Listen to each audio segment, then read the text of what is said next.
नमस्कार दोस्तों, मैं हूं एस्ट्रोलॉजर मीनाक्षी और आज की इस वीडियो में बहुत बहुत स्वागत करती हूं आप सभी धनु राशि वाले जातकों का।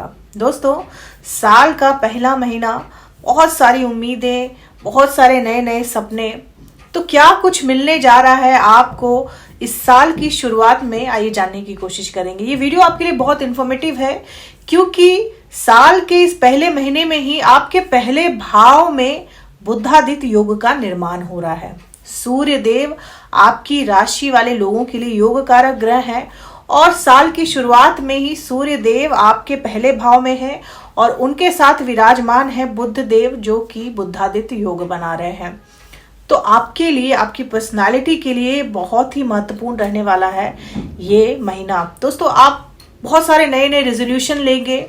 आप अपनी फिटनेस, अपने आप के लिए इस महीने बहुत कुछ करने वाले हैं, लेकिन आपको थोड़ा सा आलस जरूर त्यागना होगा क्योंकि धनु राशि वाले जो लोग होते हैं इनमें आलस थोड़ा ज्यादा होता है, जिस वजह से ये प्रण तो लेते हैं लेकिन उसको पूरा नहीं कर पाते। तो अगर आपने आलस को त्याग दिया तो आपकी पर्सनालिटी में एक नया निखार आएगा। सूर्य पहले भाव में है तो आपके चेहरे में, आपकी पर्सनालिटी में एक आभा देंगे। साथ ही बुध है तो कहीं ना कहीं शिक्षा के स्तर को, आपके सीखने के स्तर को बढ़ाएंगे। नई नई चीजें सीखेंगे, आप नए नए स्किल्स को सीखेंगे, क्रिएटिव बन जाएंगे और आपकी क्रिएटिविटी से आपको धन लाभ भी होगा। अब ये धन लाभ कैसे होगा दोस्तों? सूर्य देव जो है वो आपके 9वें भाव के स्वामी हैं और सूर्य देव 14 जनवरी तक तो आपके पहले भाव में रहेंगे, यानी आपकी पर्सनालिटी में निखार लाएंगे। आप बहुत कुछ सीखेंगे, आप बहुत काम करेंगे अपने ऊपर और बुध देव का साथ मिलेगा तो चीजें बहुत आसानी से आप सीख भी लेंगे। और जब सूर्य देव 14 जनवरी को आपके दूसरे भाव में चले जाएंगे तो भाग्य भाव के स्वामी सूर्य देव आपके दूसरे भाव में यानी धन भाव में जाएंगे तो कहीं ना कहीं आपको धन लाभ जरूर करवाएंगे। धन लाभ के नए नए स्रोत आपको दिखने शुरू हो जाएंगे। हो सकता है कि आप अपनी क्रिएटिविटी से कोई नया काम शुरू करें और जिससे आपको काफी फायदा हो, क्योंकि सूर्य जो है वो आपके भाग्य के मालिक हैं। सूर्य हम सभी जीवों के आत्मकारक हैं और जब वो आपके धन भाव में जाते हैं तो धन को आपके प्रति आकर्षित करते हैं और आपको भी धन के प्रति आकर्षित करते हैं। आपके दिमाग में बहुत सारी आइडियाज आएंगी जिसकी वजह से आप नया काम शुरू कर सकते हैं, नया बिजनेस शुरू कर सकते हैं और आपको उस बिजनेस में मुनाफा होगा क्योंकि आपकी जो स्किल्स है, आपकी क्रिएटिविटी है, आप उसमें लगाएंगे। सूर्य जो है वो क्रिएटिविटी को बढ़ा देते हैं, उसको चमका देते हैं।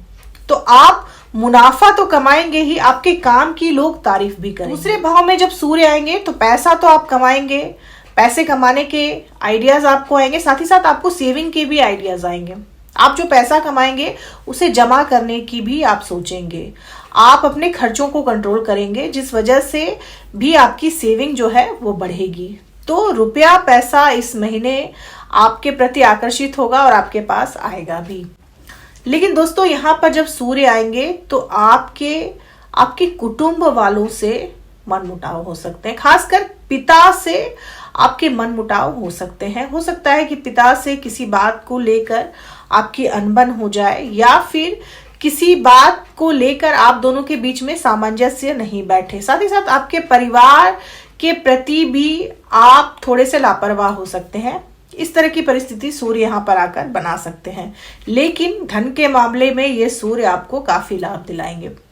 दोस्तों, धनु राशि वाले लोगों की एक बहुत बड़ी खासियत होती है कि उनमें जन्म से ही लीडरशिप क्वालिटी होती है। परिस्थितियां कैसी भी हो, वो बहुत अच्छी तरह से जानते हैं कि मुझे मजबूती से कैसे खड़ा रहना है। इस परिस्थिति में काफी मजबूत होते हैं, मेंटली काफी मजबूत होते हैं। खुद को तो संभालना जानते ही हैं, औरों को भी संभालना जानते हैं वो।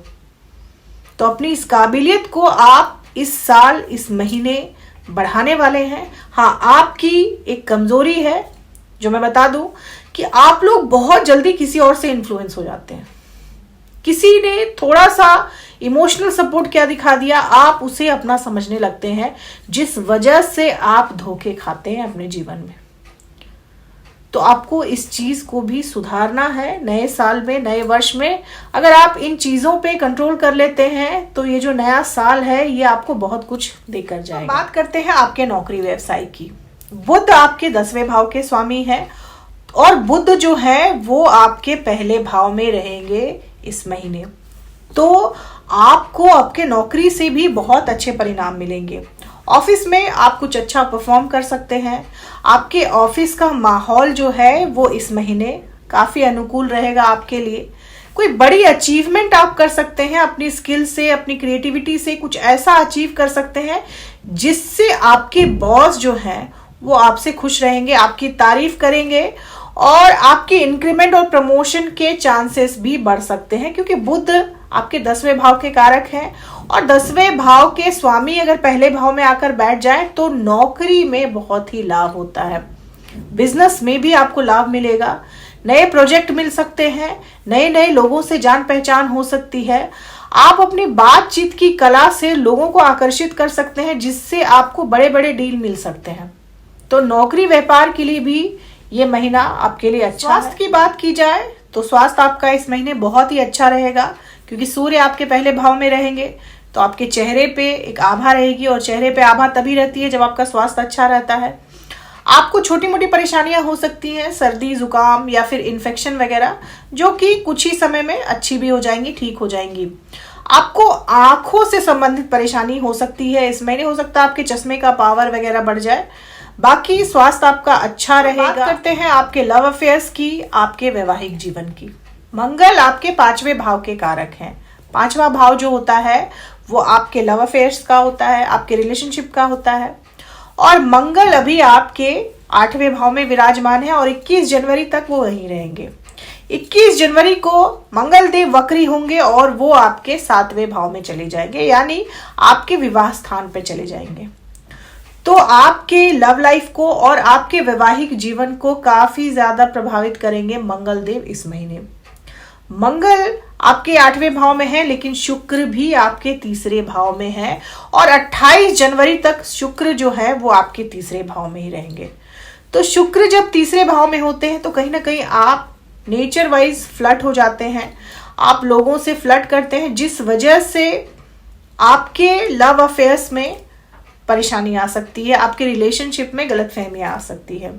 हो सकता है कि जिस चीज को आप हंसी मजाक में ले रहे हो सामने वाला उसे सीरियसली ले और जिस वजह से आपके रिलेशनशिप में परेशानियां आ सकती हैं। तो आपको काफी ध्यान रखने की जरूरत है, रिश्ते में ईमानदारी रखने की भी जरूरत है, नहीं तो बड़ी समस्या आ सकती है आपके लव रिलेशनशिप में।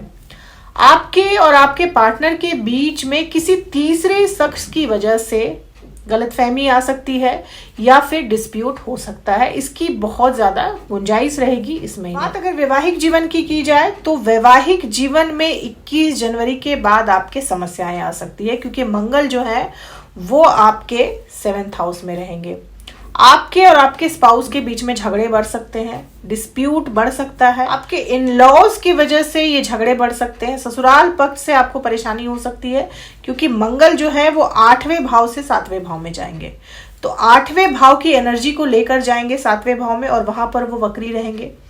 तो आपके जो झगड़े हैं वो ज्यादातर आपके ससुराल पक्ष को लेकर रह सकते हैं। आपके और आपके स्पाउस के बीच में अंडरस्टैंडिंग की कमी रहेगी, आपको लगेगा कि सामने वाला मुझे नहीं समझ रहा है, लेकिन जैसे ही मंगल की परिस्थिति में सुधार आएगा आपके और आपके स्पाउस के रिश्ते में भी सुधार आ जाएगी।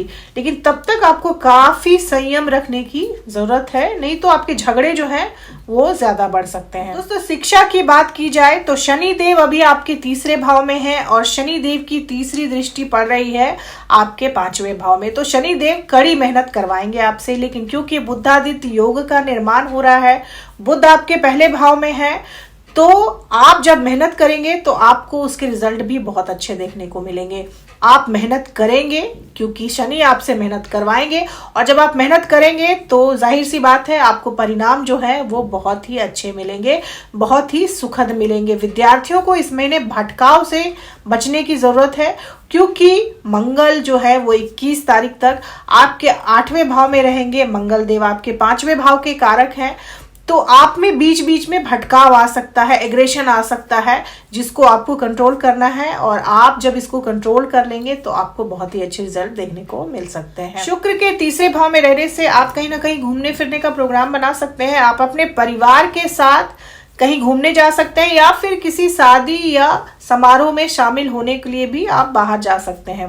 शुक्र 28 जनवरी को आपके चौथे भाव में गोचर करेंगे और शुक्र के चौथे भाव में गोचर करने से हो सकता है कि आप लग्जरी की किसी आइटम की खरीदारी करें। आप मोबाइल खरीद सकते हैं, आप फोन, टीवी, इस तरह की लग्जरी आइटम आप खरीद सकते हैं अपने लिए। अपने इस्तेमाल के लिए आप लग्जरी आइटम की खरीदारी कर सकते हैं 28 जनवरी के बाद। मकान लेने की अगर आप सोच रहे हैं तो उसकी भी डील आप कर सकते हैं 28 जनवरी के बाद, क्योंकि शुक्र आपके चौथे भाव में रहेंगे तो नए मकान या नए वाहन खरीदने की भी पूरी गुंजाइश को बढ़ा देंगे। सावधानियां आपको क्या रखनी है दोस्तों आपके चौथे भाव में राहु हैं और आपके 10वें भाव में केतु हैं।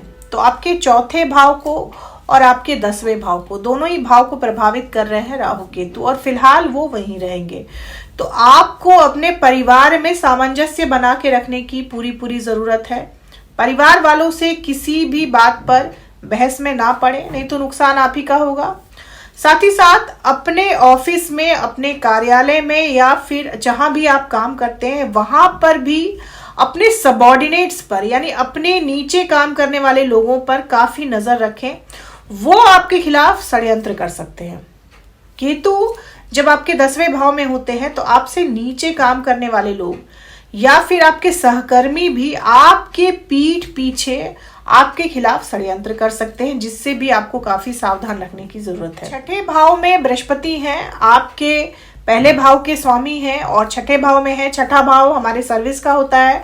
तो बृहस्पति शत्रु हंता का काम करेंगे आपके लिए, लेकिन फिर भी आपको सावधान रहने की बहुत ज्यादा जरूरत है, क्योंकि आपके सहकर्मी या आपके नीचे काम करने वाले लोग आपको नुकसान पहुंचाने की कोशिश कर सकते हैं। तो शत्रुओं से, गुप्त शत्रुओं से आपको सावधान रहना है। उपाय की बात करें दोस्तों तो आपको मंगल का उपाय जरूर करना चाहिए, क्योंकि मंगल जो है वो आपकी राशि वाले लोगों के लिए बहुत ही योग कारक ग्रह है और मंगल 21 जनवरी तक आपके अष्टम में रहेंगे। तो मंगल के उपाय आपको करने चाहिए।